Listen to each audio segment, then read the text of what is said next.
I know it's a horrible topic, but it's the best I can give you right now. I apologize. The last one I want to go over is witchcraft.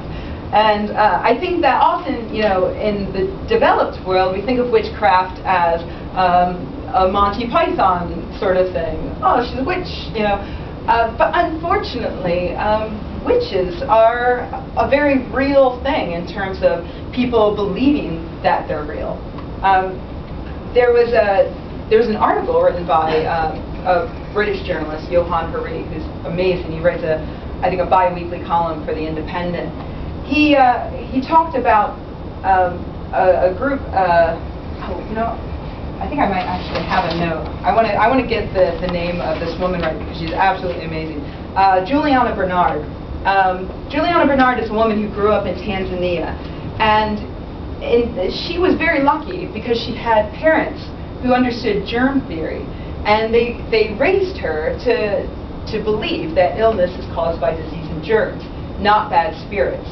And that might seem silly to you and me, but there are cultures out there who still believe that illness is caused by bad spirits. They just simply do not know about germ theory.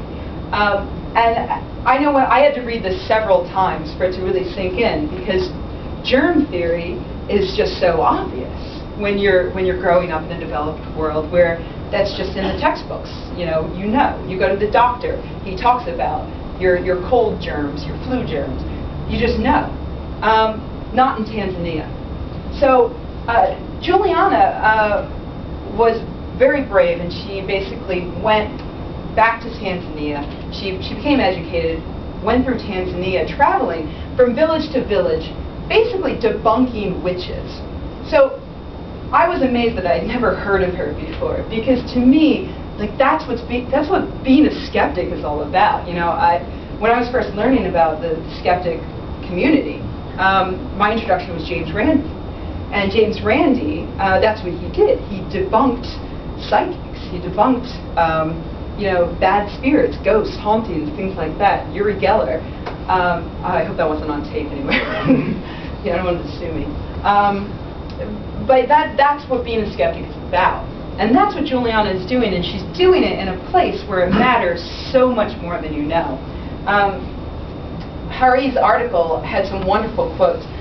One from a man in a village that Juliana visited. He says, I'll wait. He said, before we blamed polio on witches and punished them, but it didn't stop polio. Then we got the polio vaccinations, and we all stopped developing polio. We could see that modern medicine works. And you might wonder, well, why blame witches? Who are these witches that they're blaming? What happens is, in these cultures, women don't have any power at all. And women are generally not allowed to own possessions. There's one type of woman who does own possessions, who might own land, and that would be a widow. When an older woman's older husband dies, she inherits his land. She's the only woman in town who will own anything, ever. This is also a woman who's worked all her life over, for instance, a wood-burning stove with a huge amount of smoke going into her eyes. Juliana looked into this, and she found that all the smoke from the fire over the years would turn these women's eyes bright red. So here you have a woman who's the only woman who's got any kind of power, and she's got these scary red eyes, and maybe she's a bit wiser than men think she should be.